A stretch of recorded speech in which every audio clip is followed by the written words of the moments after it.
नमस्कार किसान भाइयों, एक बार सभी किसान साथियों का हमारे YouTube चैनल किसान मित्र एमपी पर स्वागत है।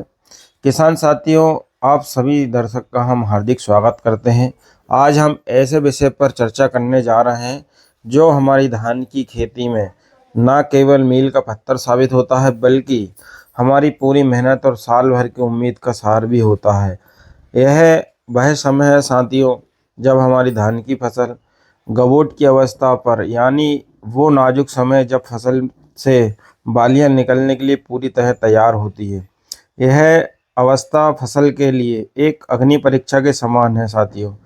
इस दौरान फसल में अनेक तरह के कीट, फफूंदजनक रोग और पोषण संबंधी समस्याओं का हमला हो सकता है। यदि हम महत्वपूर्ण पड़ाव पर सही समय पर सही उपाय नहीं करते हैं, तो हमारी जो पैदावार है उसमें 40 से 50% तक की गिरावट आ सकती है और हमारी जो मेहनत है उसमें पानी मिल सकता है। साथियों, आज हम एक ऐसे विशेष चुनौतियों को विस्तार से समझेंगे।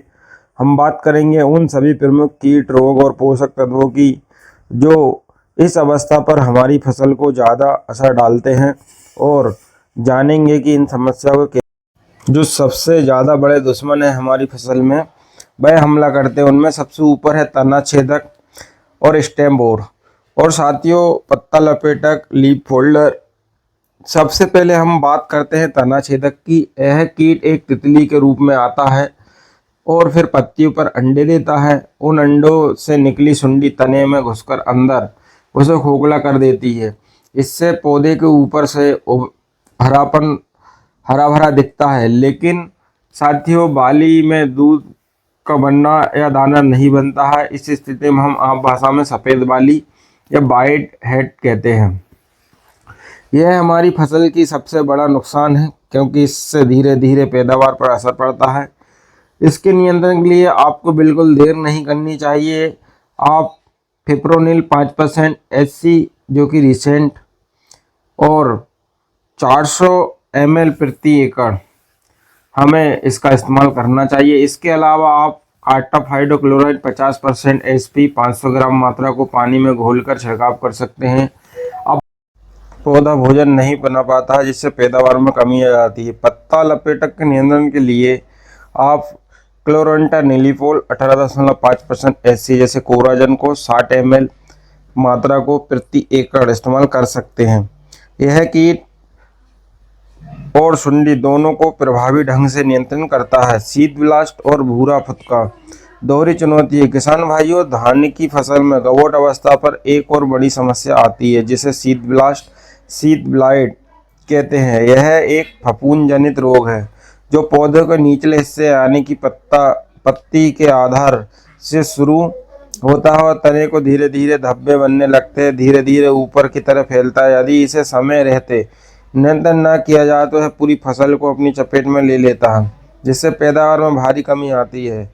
इस रोग के लिए आप बेरिडामाइसिन 3% L की 500 मिलीलीटर मात्रा को हेक्साकोनाजोल, या फिर आप जो है हेक्साकोनाजोल 5% का 400 ml मात्रा का छिड़काव कर सकते हैं। इसी अवस्था में एक और कीट का प्रकोप बढ़ जाता है, जिसे भूरा फुदका या ब्राउन प्लांट हॉपर BPH कहते हैं। यह एक छोटा सा कीट होता है जो अक्सर तने के निचले हिस्से पर झुंड बनाकर छिपा रहता है।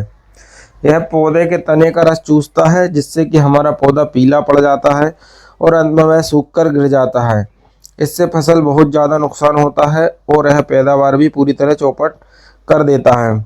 इसके नियंत्रण के लिए आप पाइमेट्राजिन 50% WG जैसे चेस 120 ग्राम मात्रा, या फिर ब्यूफेजान 25 SSC 300 मिलीलीटर मात्रा एकड़ स्प्रे कर सकते हैं। ब्लास्ट और हल्दी रोग फसल में सबसे बड़ा दुश्मन है। फसल के रोग प्रबंधन के तरह धान का सबसे खतरनाक ब्लास्ट है। यह है हल्दी रोग या गांड वाली गर्दन पर हमला करता है। गर्दन वाली जो हमला करता है, जिससे कि वह तोड़ देता है, जिससे पूरी वालियां सूख जाती हैं, नीचे लटक जाती है। इस स्थिति में गर्दन रोग तोड़ या नेक ब्लास्ट भी कहते हैं। इससे दोनों दानों में दूध नहीं बनता और वे खाली रह जाती है। यह बहुत भयानक रोग है।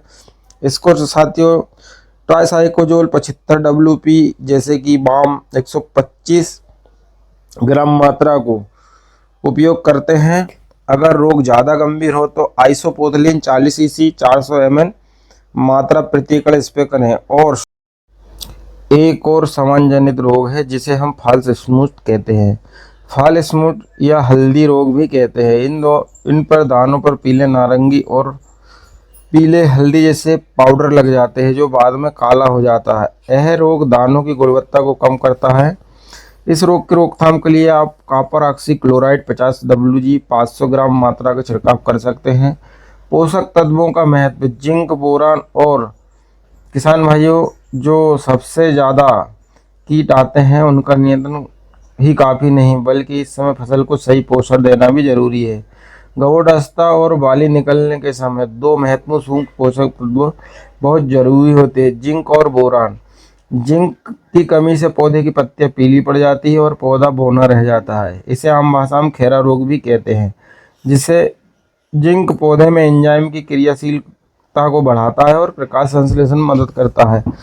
आप 500 ग्राम से 1 किलो जिंक सल्फेट प्रति एकड़ की दर से छिड़काव कर सकते हैं। बोरान परागण क्रिया और निषेचन क्रिया के लिए बहुत ही महत्वपूर्ण होता है। इसकी कमी से साथियों परागण कमजोर होता है जिससे बाली के दानों में पूरी तरह नहीं भरा पाते। इसकी कमी से दानों का आकार छोटा रह जाता है।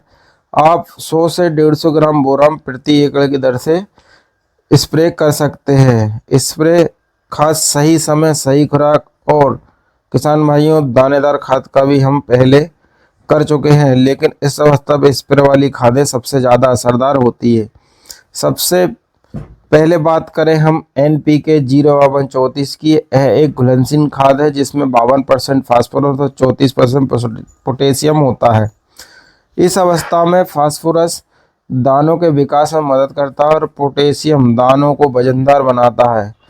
इसके उपाय के लिए 1 किलो प्रति एकड़ की दर से हम छिड़काव कर सकते हैं। इससे हमारी फसल में दाना भरा बहुत ही शानदार होगा। जब बालियां गबोट से पूरी तरह निकल चुकी हो और दाना भराना शुरू हो जाए तो एक अंतिम और सबसे महत्वपूर्ण उपाय है NPK 0050 का उपयोग।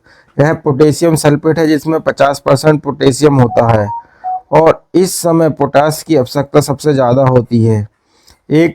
इसके लिए आप 1 से 1.5 किलो 0050 प्रति एकड़ दर से छिड़काव करें।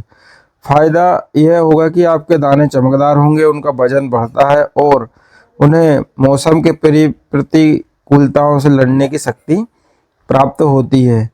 इससे आपकी फसल में गुणवत्ता और पैदावार दोनों में व्यवस्थित सुधार होगा।